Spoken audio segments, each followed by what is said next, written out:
There's a story buried beneath the soil of Anatolia, beneath layers of stone and time, one that challenges everything we thought we knew about civilization. Before the plow, before the city, before the script or the wheel, humans gathered under stars not to farm or forage, but to worship.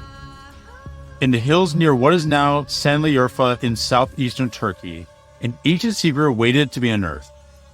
Göbekli Tepe, the world's oldest known religious monument, stood long before agriculture and long before settlement.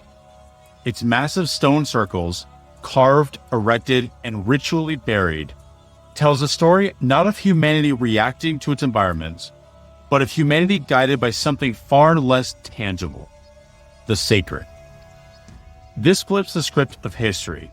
The traditional narrative suggests that agriculture created stability, which birthed towns, which in turn made religion possible. But what if it was the opposite?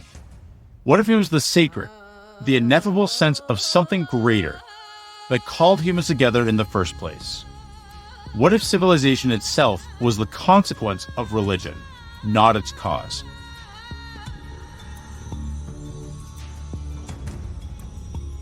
Between 12,000 and 10,000 BCE, in what is now modern-day Turkey, dramatic climate shifts at the end of the Ice Age began to reshape the landscape, and with it, human behavior.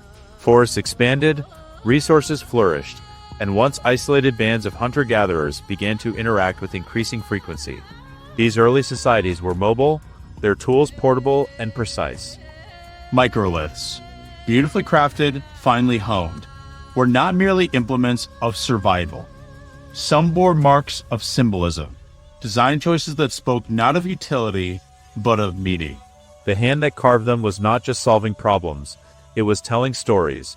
Even before settlements, there were shared myths. The increased movement and interconnectivity between groups fostered the exchange of ideas, including early beliefs about spirits, animals, ancestors, and celestial phenomena. Animism, the idea that everything in nature holds spirit, may have been the first expression of sacred thought, and it bound communities together in worldview and ritual. Spirituality in this early stage wasn't isolated. It was integrated. In the hunt, in the cycle of the moon, in the patterns of animal behavior, humans began to see intentionality, purpose. These early intuitions laid the groundwork for what would become organized religion. But the leap from intuition to institution would require a shared space, a locus where myth became memory, and presence became permanence.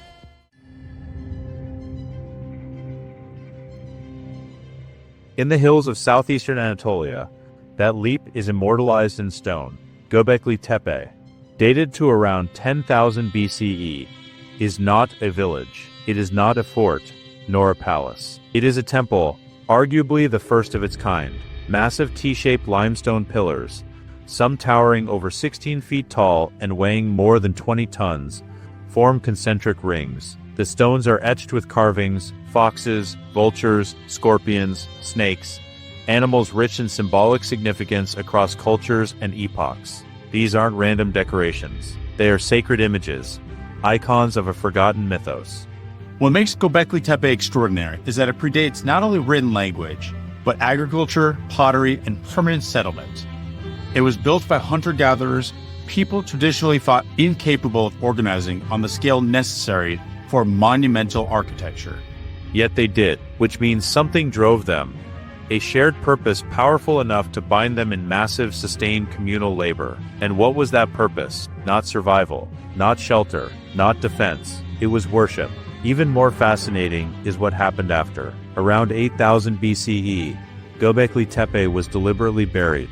The same people who built it covered it, stone by stone, with earth. Was it an act of reverence? A ritual of closure? We may never know, but the burial preserved it, leaving behind a snapshot of an emerging divine consciousness that had outgrown its form. Göbekli Tepe forces us to reconsider what came first, civilization or sanctity. The answer, whispers, is unsettling and profound. Perhaps it was not the need to eat or trade that brought us together, but the need to believe.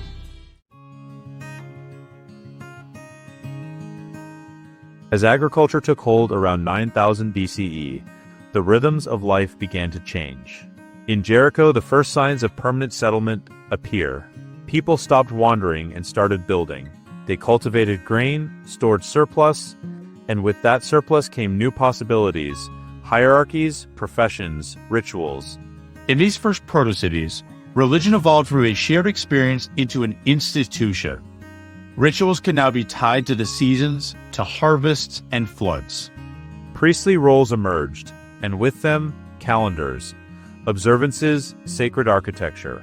The gods were no longer only in the sky or the animal. They were now in the temple, in the priest, in the community.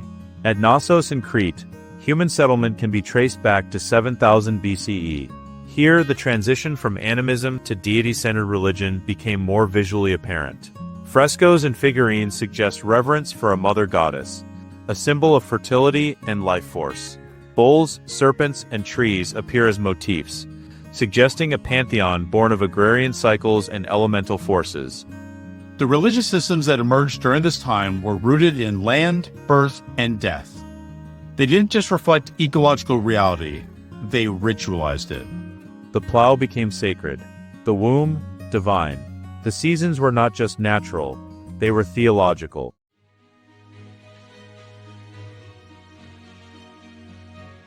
By 4500 BCE, the invention of copper metallurgy changed not only how humans lived, but how they worshipped.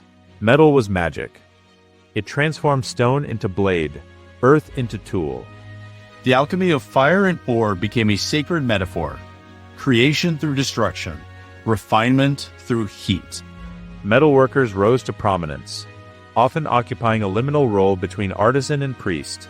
Their knowledge of transformation gave them spiritual authority, their furnaces echoing the mythical forges of the gods. Monuments also grew in scale and complexity. Stonehenge in Britain and Igantija in Malta weren't just burial sites or calendars. They were theaters of ritual. Their construction suggests not just religious fervor, but a growing theological sophistication. Astronomy, geometry, and myth were intertwined in a symbolic language written in megaliths. Trade routes expanded, carrying with them not just copper and goods, but cosmologies. Beliefs began to sync, evolve, and cross-pollinate. Religious syncretism was born, not by conquest, but by contact. This era also marks the rise of ancestor worship and complex burial practices. Death was no longer the end. It was a passage. Graves were adorned with tools, food, and tokens, offerings for a journey beyond.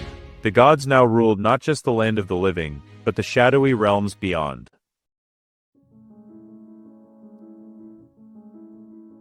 Around 4000 BCE, on the Pontic-Caspian steppe, a religious language was taking form. It wasn't written, but spoken, in myth, in ritual, in name. This was the Proto-Indo-European pantheon, a constellation of gods that would echo across the world. Dios Pater, the Sky Father, would become Zeus, Jupiter, and Dios Pita. The thunderer Perquunos echoed as Indra, Thor, and Perun. The dawn goddess Hausos rose each morning in the forms of Eos, Aurora, and Ushas. These were not just names, they were functions, roles that gods played in cosmic drama. Fertility, war, harvest, underworld. And across Eurasia, despite thousands of miles and years of divergence, these patterns held. Myths changed costumes but kept their structure. The shared pantheon suggests not only a common ancestry, but a common religious psychology. Certain patterns, like sky gods and stormbringers, were not just convenient, they were compelling. They spoke to something universal: awe, fear, wonder. The Proto-Indo-European system was not just a theology, it was a framework. It allowed deities to evolve and merge, to adapt to new cultures while retaining familiar roles. And through this adaptability, it endured.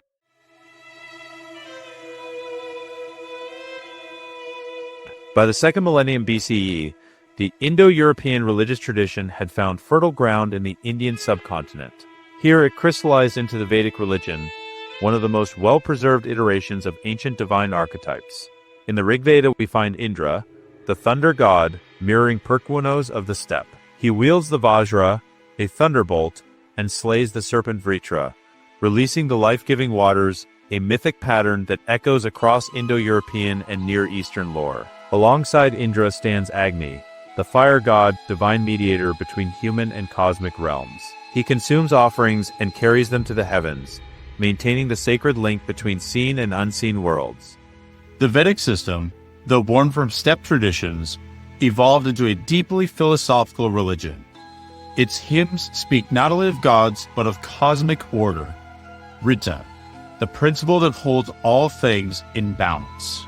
This order would later become Dharma, and the Vedic worldview would shape Hinduism, Buddhism, and Jainism. Through it, the ancient divine found new depth, gods not just of elements but of ethics, consciousness, and liberation. Meanwhile, in the land between the Tigris and Euphrates, another divine order was forming, though from a different route.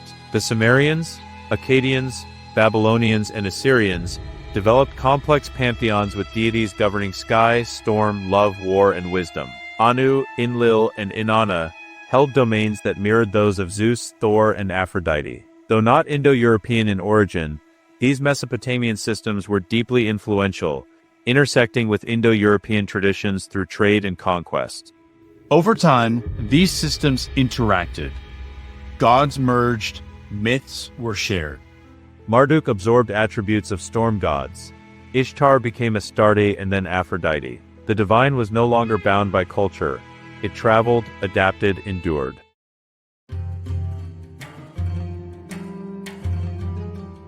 Egyptian religion, perhaps more than any other, embraced the divine as cosmic principle. Long before the pyramids, the Nile Valley teemed with local cults, worshipping animal-headed gods, manifestations of fertility, power, and rebirth. With unification came a synthesis of these gods into a vast, ordered pantheon. Horus, the falcon sky god. Hathor, the mother goddess. Osiris, the king of the dead. Each played a role in the eternal cycle of death and resurrection. At the center stood Ma'at, the principle of truth, balance, and justice. Gods enforced it, kings embodied it, and the dead were judged by it. Religion here was not just myth, it was metaphysics. Egypt also became a crucible for syncretism. In Greco-Roman times, the crocodile god Sebek was equated with Kronos, the devouring father. Local temples in the Fayum worshipped deities under both Egyptian and Hellenic names, with priests fluent in multiple theological languages. This wasn't confusion, it was convergence. People recognized that their gods were different reflections of shared truths. In Crete, the Minoans forged a unique spirituality rooted in the cycles of nature. Their great goddess, often shown with serpents flanked by lions, was life itself. She governed fertility, animals, and perhaps even the underworld. Her consort, the bull, symbolized strength and virility. Religious art adorned the palace at Knossos, processions, dances, and offerings that hinted at complex rituals. The double axe, labyrinths in the maze-like structure of the palace, would later inspire myths of Minos, the Minotaur, and Daedalus. Even here, amid joy and dance, the divine was a force to be approached with reverence and awe.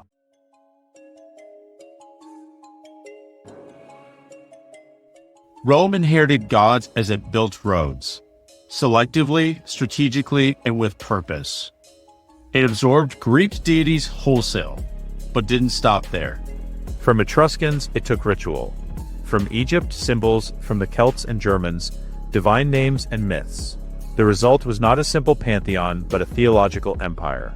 At its core were Indo-European archetypes. Mars, the war god. Echoes Mowarts. Jupiter, the sky father, preserves the majesty of Dies Pater. Minerva reflects Hausos, the dawn goddess, now reborn as wisdom. Venus, goddess of beauty and love, bears the shimmering after-image of the morning star. Lucifer, once linked to the same radiant dawn. But Rome did something new. It politicized the gods. Religion became a function of the state. Emperors were deified. Temples were built as acts of diplomacy and domination. The Pax Diorum, the peace of the gods, was maintained through sacrifice, augury, and law. Yet even in its bureaucratization, Roman religion maintained something ancient, the understanding that divine power could not be confined. The gods had many names, many faces, and their stories, though reshaped, still whispered of storm, sea, and sky.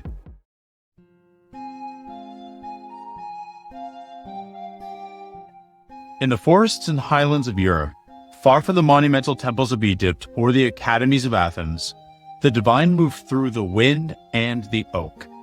The Germanic peoples worshipped Odin, Thor, and Tyr, gods of wisdom, thunder, and war. Roman observers saw in Odin the reflection of Mercury, a god of knowledge and travel. Thor they likened to Hercules, a mighty protector. These comparisons weren't wrong. They were recognitions of archetypes that transcended language. Celtic religion, too, bore Indo-European roots. Caesar claimed the Gauls traced their lineage to Dispater, an underworld god of fertility and death. This duality of life and decay, of abundance and burial, defined their sacred worldview. Groves were temples, rivers were goddesses, the divine was everywhere, and often it wore more than one face. The Celts, like the Germans, practiced ecstatic rituals, often involving trance, sacrifice, and communion with the dead. Deities crossed categories. Bacchus could become Hades, a god of wine and a lord of the underworld. The line between ecstasy and grief, life and afterlife, blurred in myth and rite. Through these cultures, we glimpse a profound truth. Even at the edges of the ancient world, the divine followed familiar patterns. Thunder, fertility, fire, the underworld. The same themes, recast, reinterpreted, bound all these peoples together in the architecture of belief. What began in the stars and stones of ancient Anatolia spread across continents and centuries. Through microliths and monoliths, temples and texts, humanity pursued the sacred, not as an abstraction, but as a guide, as a force that shaped how we lived, built, farmed, ruled, and how we dreamed of death and what might lie beyond. From Anatolia to Athens, from the Vedas to Valhalla, the echoes of that first sacred impulse persisted. The divine was not a product of agriculture, but its companion. Not born of civilization, but its midwife. In carving sanctuaries from stone, humanity first carved meaning from the world. We often ask, what made us human? Was it language, fire, tools? Perhaps there was something quieter, deeper. The urge to connect, to revere, to wonder. Not just to survive, but to place our survival in the hands of something greater. And if so, then maybe Göbekli Tepe is not the beginning of religion. Maybe it is the memory of a moment when we first looked beyond the horizon and asked not just how to live, but why.